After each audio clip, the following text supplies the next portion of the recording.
सोनल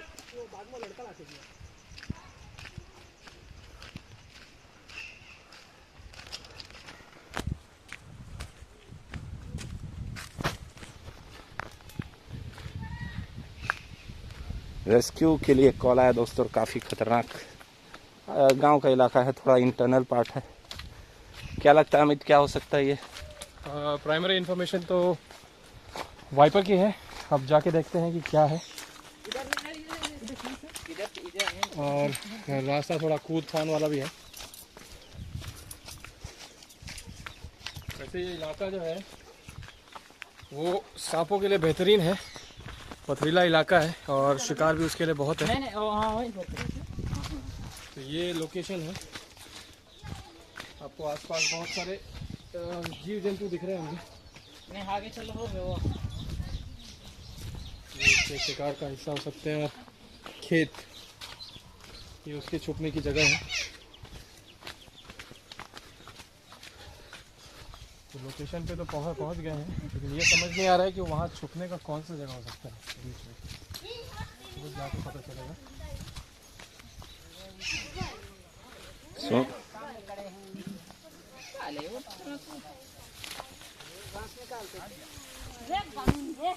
जहाँ खड़े हैं वहीं पे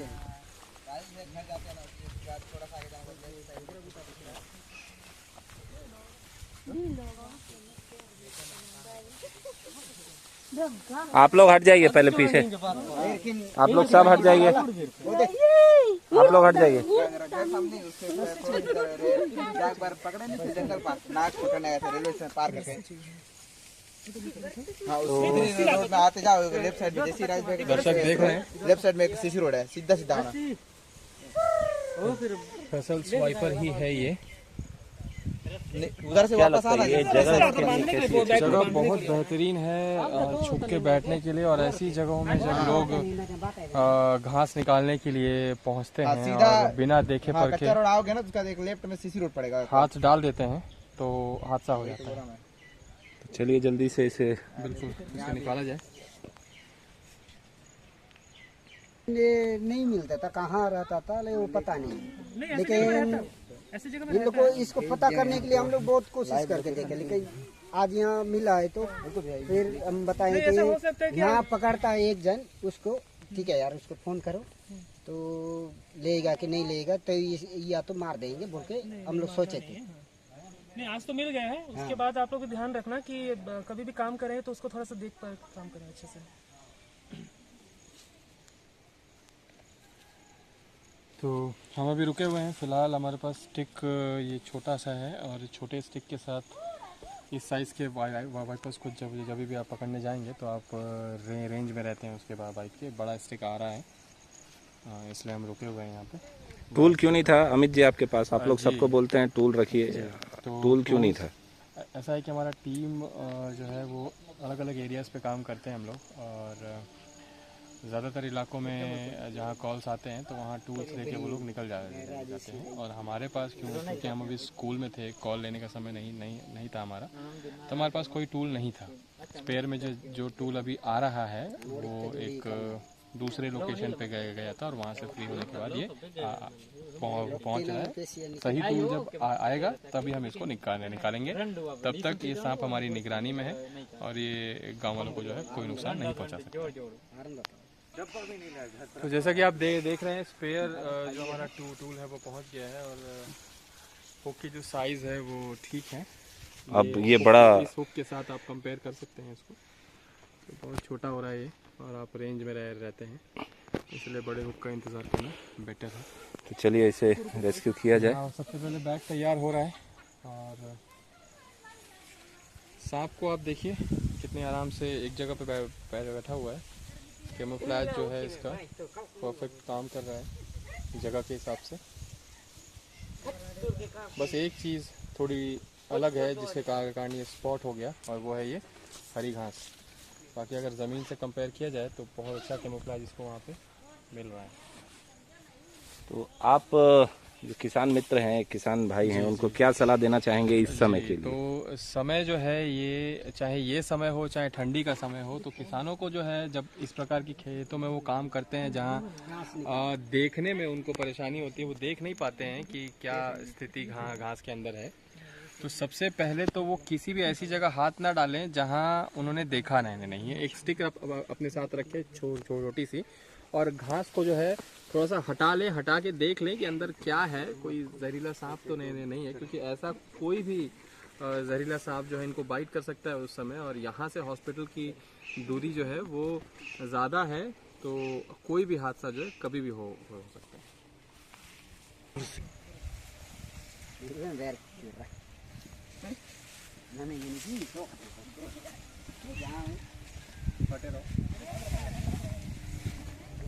किधर बिल है?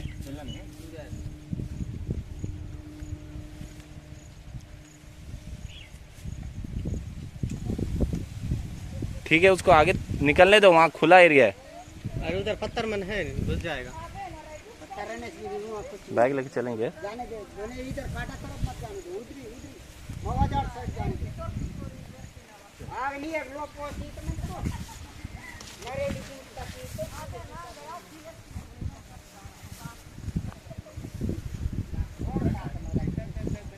ये हो गया सामने।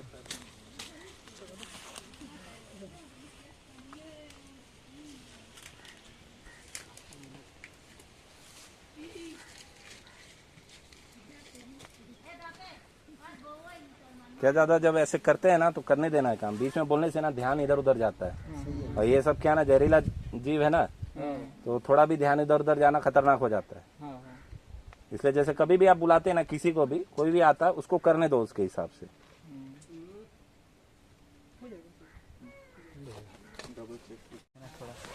ये फिसलता है यार, इसके लिए ठीक नहीं है। कहाँ पे?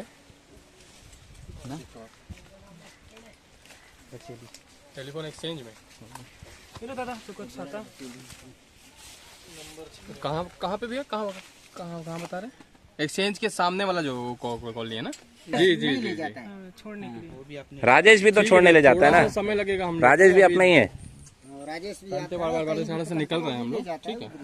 आप लोग भी थोड़ा सा देख के काम करना, थोड़ा सा पहले लकड़ी से हटा के उसके बाद घास उखाड़ना। ठीक है, तो थोड़ा सा समय लगेगा, आप तब तक देखते रहिएगा उसको। हाँ वही, ठीक है। हाँ ठीक है, देख लेंगे। पकड़े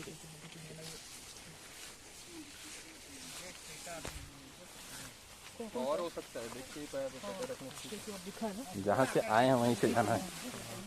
आप लोग देख के घास उखाड़िए, तो निकल गया है, लेकिन और भी हो सकता है। ये सीजन जो है उसी का है, एक ही था बता रहे हैं। फिर भी एक होने से भी आप लोग अच्छे से सतर्क होकर काम कीजिए, सतर्कता बहुत जरूरी है, क्योंकि जंगल एरिया है ना, जंगल इलाका एक है तो और भी हो सकता है, तो ध्यान से काम कीजिए। सक्सेसफुली रेस्क्यू हुआ, थोड़ा मेहनत करवा दिया, हो गया। क्या दिक्कत आई अमित जी, आप बताएं, क्योंकि जी दिक्कत ये आ रही थी कि वो रुक नहीं रहा था, स्टैटिक नहीं हो रहा था, और हुक पे से फिसल जा रहा था बार बार। कई बार होता ये है कि जो सामान आप यूज़ करते हैं, जब आपको सामान बदल के दिया जाता है, एक बहुत टेक्निकल बात बता रहा हूँ मैं, कि जो सामान यूज़ करते करते आपको आदत हो जाती है, उस सामान के साथ आप ज़्यादा कंफर्टेबल होते हैं और आपको पता होता है उससे आपको कहाँ से उठाना है, क्या करना है। अगर नया सामान आपके हाथ में आता है तो थोड़ा सा दिक्कत होता है उसको तो ये पता कर पाने में कि इसको कहाँ से पिक करना है और कैसे ये काम करता है। तो अभी दिक्कत ये आई कि इसका जो मुंह है वो थोड़ा सा छोटा था हुक का, जिसके कारण थोड़ा सा स्लिप हो रहा था। और दूसरा ये कि कोशिश हमारी हमेशा ये रहती है कि टच ना किया जाए, टचलेस रखा जाए किसी भी रेस्क्यू को। इसलिए हम उसको टच नहीं कर रहे थे, सीधा उसको बैगिंग करने का उसका प्रयास कर रहे थे। ऐसा होता है और यहीं पे आपको संयम दिखाने की आवश्यकता होती है।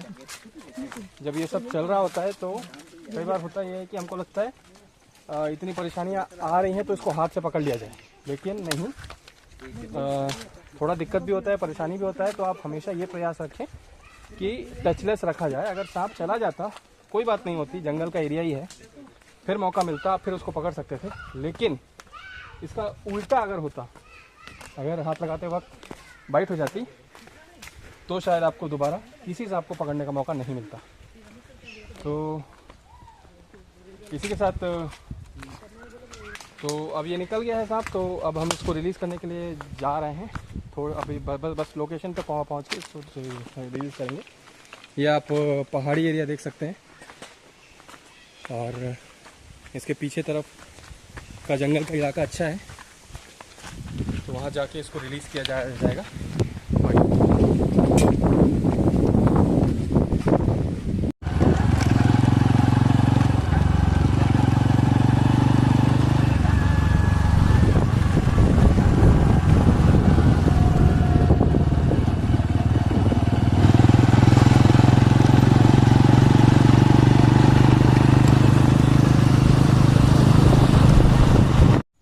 अब आ गए हैं इसको रिलीज़ करने के लिए और इसका रिलीजिंग का भी एक प्रोसेस है। अब देखेंगे क्या क्या है वो। कैप्टिविटी में क्यों नहीं रखते अमित जी आप लोग? कैप्टिविटी में जल्दी तो, क्यों छोड़ देते हो? जी, कैप्टिविटी में वैसे तो किसी सांप को नहीं रखना चाहिए और इस सांप को विशेषकर आपको कैप्टिविटी में नहीं रखना चाहिए। ये बहुत वीक सांप होते हैं, बहुत कमज़ोर होते हैं और थोड़ा सा भी स्ट्रेस जो है वो इनके लिए घातक साबित हो सकता है और इनकी मौत का कारण बन सकता है। तो इसीलिए हम वहाँ से इसको रेस्क्यू करके लेके आए हैं और तुरंत आप देखेंगे कि तुरंत ही इसको यहाँ हम छोड़ने भी जंगल में आ गए हैं। कैप्टिविटी में एक और दिक्कत होती है कि सांपों को रखने के लिए प्रॉपर कंटेनर्स जो हैं वो बहुत कम ही लोगों के पास होते हैं, क्योंकि हम पालते नहीं हैं सांपों को, हम सिर्फ उनको रेस्क्यू करके रिलीज़ करते हैं। आप ये देखिए, ये एक और एडजस्टमेंट है, बहुत अच्छा एडजस्टमेंट है ये। इससे आप बिल्कुल भय मुक्त हो सकते हैं सांप को रिलीज़ करते वक्त। आप देखिए, कभी कभी सांप नहीं भी निकलना चाहते हैं तो आप इसका सहारा ले सकते हैं। क्या साइज है? सांप यहाँ निकल गया है और हम आपको नहीं बता सकते कि इसका जेंडर क्या है, हमने चेक नहीं किया और चेक करते भी नहीं हम नॉर्मली। और ये जंगल की ओर निकल जा रहा है। ये इनका हैचिंग सीजन भी है। अमित जी, एक मेरा सवाल था आपसे। एज अ व्यूअर मैंने अभी कुछ दिन पहले यूट्यूब की गलियों पर घूमते हुए एक वीडियो देखा जहां बैंडेड क्रेट के बारे में बताया गया जी कि इसका ट्रायंगुलर बॉडी होती है और ये हवा भर लेता है और अगर आप डंटा से इसे मारिएगा तो डंटा जो है वो बाउंस बैक हो जाएगा।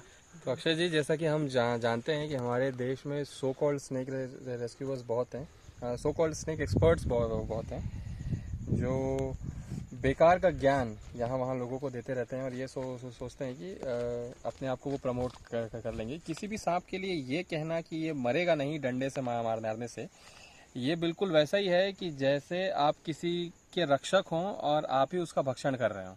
लोगों को ये बताना कि इसको डंडे से मारने से इसकी मौत नहीं होगी, तो वो क्या करेंगे? वो ज़रूर इसको ट्राई करेंगे। तो आप किस मायने में आप अपने आप को स्नेक रेस्क्यूअर कह रहे हैं? लोगों से मैं सिर्फ इतना कहना चाहूँगा कि कोई भी सांप जीव ही होता है, प्राण ही होते हैं उसमें। अगर आप डंडे से उसको मारते हैं या पत्थर से उसको मारते हैं तो ज़रूर उसकी जान निकलेगी, उसको चोट पहुँचेगी और ऐसा कोई भी प्रयास हमारे दर्शक जो है या कोई भी ना करे। आज के लिए इतना ही दोस्तों। जय हिंद, जय भारत। दोस्तों, सांप निकल गया है अपने घर और हमको भी निकलना है अपने घर। तो उम्मीद है कि इस प्रकार की जानकारी और इस प्रकार का ये जो एक्टिविटी था वो आपको पसंद आया होगा और कुछ ना कुछ आपने सीखा होगा इससे। तो बीच बीच में आपको कुछ ऐसे रेस्क्यूज़ के वीडियोस भी हम दिखाते रहेंगे ताकि वो उन लोगों के सवाल का जवाब दिया जाए जो कहते हैं कि आप रेस्क्यू नहीं करते हैं क्या। वीडियो दोस्तों हमने इसलिए बनाया क्योंकि हमारी आधी टीम वहाँ पे जमा हो गई थी। आधी टीम के जमा होने का ये कारण था कि सूचनाएं अलग अलग प्रसारित हुई और टूल्स जो थे वो प्रॉपर नहीं थे, तो टीम के लोग वहाँ पे जमा हो गए और मौका हाथ आ गया हमारे पास कि इसको शूट कर लिया जाए। तो ऐसा ही मौका अगर दोबारा बनता है तो आप दोबारा भी आपको देखने को जो है मिल सकता है इस प्रकार का वीडियो। आगे मैं आपसे सिर्फ इतना कहूँगा कि अगर अच्छा लगा है तो लाइक कीजिए, सब्सक्राइब कीजिए हमारे चैनल को। आप हमको फेसबुक और इंस्टाग्राम पे भी सपोर्ट कर सकते हैं इसी नाम के साथ, स्नेक सेवर टीम AZN। आज के लिए इतना ही। Thank you. जय हिंद, जय भारत।